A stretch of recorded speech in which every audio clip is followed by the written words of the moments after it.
आज की वीडियो में हम जानने वाले हैं अर्थिंग क्या होती है और अर्थिंग के प्रकार कौन कौन से होते हैं। साथ ही अर्थिंग क्यों जरूरी होती है ये भी हम इस वीडियो में जानने वाले हैं। तो चलिए शुरू करते हैं अपनी इस वीडियो को। सबसे पहले बात करते हैं वो अर्थिंग होती क्या है। अर्थिंग हमारी एक तरह से सेफ्टी होती है। इलेक्ट्रिकल पावर पे चलने वाला हमारा कोई भी उपकरण जब उसमें फॉल्ट आ जाता है तो उसमें अगर करंट का फ्लो होने लग जाता है तो ऐसी स्थिति में वो उपकरण इंसानों के लिए भी खतरनाक होता है और खुद के लिए भी वो खतरनाक होता है, क्योंकि इसके कारण वो कभी भी खराब हो सकता है। तो ऐसे में जो उसमें ये करंट फ्लो करने वाला होता है वो अर्थिंग की मदद से जमीन में चला जाता है और हमारा उपकरण और उसको चलाने वाला ऑपरेटर दोनों ही सेफ रहते हैं। अब देखते हैं अर्थिंग काम कैसे करती है। अब मान लेते हैं हमारे पास कोई मोटर है और उस मोटर को हमने अर्थिंग से कनेक्ट नहीं किया हुआ। अब ऐसे में अगर मोटर में कोई भी इलेक्ट्रिकल फॉल्ट होता है, जैसे कि मोटर की वाइंडिंग जल जाना या फिर जो मोटर की वाइंडिंग है वो उसकी बॉडी के साथ शॉर्ट हो जाना, तो ऐसे में इस मोटर की अर्थिंग तो हो ही नहीं रखी, तो इस फॉल्ट के समय में जो पूरी मोटर है उसके अंदर करंट का फ्लो होने लगेगा। अगर कोई भी इस समय गलती से भी इस मोटर को छू ले तो उसे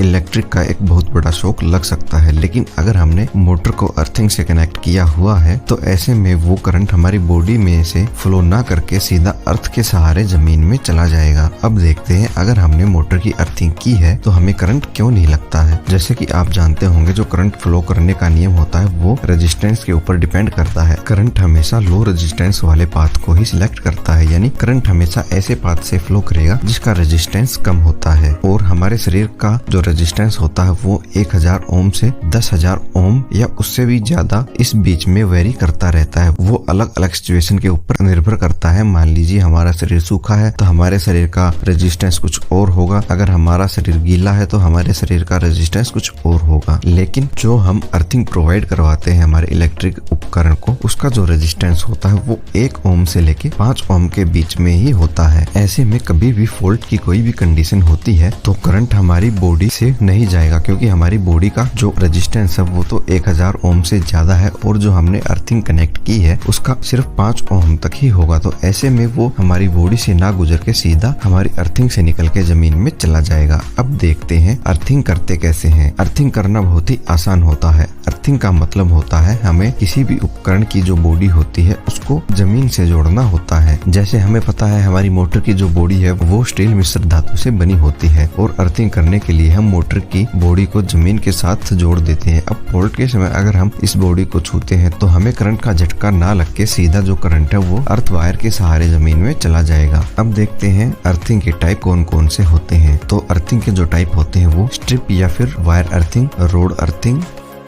पाइप अर्थिंग, प्लेट अर्थिंग और कोइल अर्थिंग। अब एक एक करके हम इन सभी अर्थिंग के बारे में जान लेते हैं। स्ट्रिप एंड वायर अर्थिंग की बात की जाए तो स्ट्रिप और वायर अर्थिंग को हम उस जगह करते हैं जहाँ पे जमीन पथरीली होती है, यानी जिस जमीन में पत्थर ज्यादा हो वहाँ पे हम स्ट्रिप या फिर वायर अर्थिंग करते हैं। इस अर्थिंग को ट्रांसमिशन लाइन में भी बहुत ज्यादा उपयोग किया जाता है। अब देखते हैं रोड अर्थिंग को। रोड अर्थिंग का उपयोग हम उस जगह पे करते हैं जहाँ पे बालू रेत होती है, क्योंकि बालू रेत वाली जो जमीन होती है उसका मॉइस्चर बहुत ज्यादा होता है। इस कारण से हमें बालू रेत वाली जगह पे काफी गहराई तक अर्थिंग करनी होती है और ज्यादा गहराई होने के कारण हमें ऐसी जगह पे रोड अर्थिंग करनी पड़ती है। इसीलिए इस अर्थिंग को रोड अर्थिंग कहते हैं, क्योंकि हम इसमें रोड का इस्तेमाल करते हैं। अब देखते हैं पाइप अर्थिंग को। पाइप अर्थिंग सबसे ज्यादा उपयोग होने वाली अर्थिंग होती है। इस अर्थिंग के अंदर हम एक पाइप का उपयोग करते हैं। ये अर्थिंग 5 से 10 फीट तक ही की जाती है। अब चलते हैं प्लेट अर्थिंग की तरफ। प्लेट अर्थिंग को सबसे अच्छी अर्थिंग भी कहा जाता है। पावर स्टेशन और सब स्टेशन में प्लेट अर्थिंग का ही उपयोग किया जाता है। ये अर्थिंग उस जगह उपयोग की जाती है जहाँ पे काफी ज्यादा मात्रा में करंट फ्लो होता है, यानी जहाँ का लोड ज्यादा होता है वहाँ पे हम प्लेट अर्थिंग का इस्तेमाल करते हैं। अब देखते हैं कोइल अर्थिंग क्या होती है। कोइल अर्थिंग काफी कम देखने को मिलती है। इस अर्थिंग में जीआई की वायर से बनी एक कोइल का इस्तेमाल किया जाता है। इस अर्थिंग का ज्यादातर उपयोग रेलवे या फिर इलेक्ट्रिक ट्रांसमिशन वाले पोल में ज्यादा किया जाता है। अब देख लेते हैं जो अर्थिंग के लिए रेजिस्टेंस होता है वो कहाँ पे कितना होना चाहिए। जैसे आप जानते हैं अर्थिंग को एक सेफ्टी की की तरह ही इस्तेमाल किया जाता है, तो अर्थिंग का रेजिस्टेंस जितना कम होगा वो उतना ज्यादा ही अच्छी होगी। सबसे अच्छी अर्थिंग तो वो होगी जिसका रेजिस्टेंस 0 ओम हो, लेकिन 0 ओम रखना पॉसिबल नहीं होता है, तो इसीलिए अलग अलग जगह पे अलग अलग रेजिस्टेंस की अर्थिंग की जाती है। जैसे पावर प्लांट की अर्थिंग का जो रेजिस्टेंस होता है वो 0.5 ओम या इससे कम रखा जाता है। इसके अलावा जो हमारे सर्वर होते हैं, यूपीएस सिस्टम होते हैं, जो हमारे सेंसिटिव उपकरण होते हैं, उनके लिए भी हम जो अर्थिंग का रेजिस्टेंस है वो 0.5 ओम या फिर इससे कम रखते हैं। जो हमारा सबस्टेशन होता है वहाँ पे जो अर्थिंग रेजिस्टेंस होता है वो 2 ओम से कम रखा जाता है। जो हमारे एलटी पोल होते हैं उनकी जो अर्थिंग का रेजिस्टेंस होता है वो 5 ओम से कम रखा जाता है। 1000 वोल्ट से ऊपर वाले जो इलेक्ट्रिक पोल होते हैं उनका जो अर्थिंग रेजिस्टेंस होता है वो 10 ओम से कम रखा जाता है। और सामान्य तौर पे जो हम घरों में अर्थिंग करते हैं उनका जो रेजिस्टेंस होता है वो भी हम 5 ओम या फिर उससे कम रखते हैं। इसके अलावा एक एवरेज बात की जाए तो अगर हम कहीं पे भी अर्थिंग कर रहे हैं तो वहाँ का रेजिस्टेंस एवरेज 5 ओम से कम ही होना चाहिए। अगर हमारा अर्थिंग का रेजिस्टेंस 5 ओम से कम है तो हम उसको उपयोग करने लायक मान लेंगे। अब देख लेते हैं जो हमारा अर्थ रेजिस्टेंस है उसको कम कैसे करते हैं। तो हम अर्थ रेजिस्टेंस को कम करने के लिए कुछ तरीके अपनाते हैं, जैसे कि जो हमारा मॉइस्चर है उसको मेंटेन रखना। अर्थ के रेजिस्टेंस को कम बनाए रखने के लिए हम पानी का उपयोग करते हैं और समय समय पे जो हमारी अर्थिंग पिट होती है यानी जहाँ पे हमने अर्थिंग की होती है उसमें पानी डालते रहते हैं। दूसरा, इंक्रीज कॉन्टेक्ट ऑफ इलेक्ट्रोड, यानी जो हमारी अर्थिंग का इलेक्ट्रोड होता है उसकी मोटाई को बढ़ा के हम जो हमारा अर्थ रेजिस्टेंस है उसको मेंटेन रख सकते हैं। अगर हमारे इलेक्ट्रोड की मोटाई ज्यादा होगी तो वो ज्यादा जमीन के संपर्क में आएगा, ऐसे में जो हमारा अर्थ रेजिस्टेंस है वो भी कम हो जाएगा। उसके बाद use of salt and coal in earthing, जिस जगह पे हमने अर्थिंग की है यानी जो हमारी अर्थिंग पिट है वहाँ पे हम नमक और कोयले के मिक्सचर को पानी के साथ मिला के डालते रहते हैं, जिससे जमीन का रेजिस्टेंस बहुत ज्यादा समय तक मेंटेन रह सकता है। उसके बाद इंक्रीज डेप्थ ऑफ इलेक्ट्रोड, अगर हम अर्थिंग के समय में इलेक्ट्रोड को ज्यादा गहराई तक डालते हैं तो इस तरह भी अर्थ का जो रेजिस्टेंस है वो बहुत ही कम किया जा सकता है। इसके अलावा यूज एक्स्ट्रा अर्थिंग, अब इन चारों तरीकों से भी हमारे अर्थ का रेजिस्टेंस मेंटेन नहीं हो पाता है तो इसके बाद हमें एक्स्ट्रा अर्थिंग का यूज करना चाहिए, यानी कि हमें 2 या 3 या 4 अलग अलग दूरी पे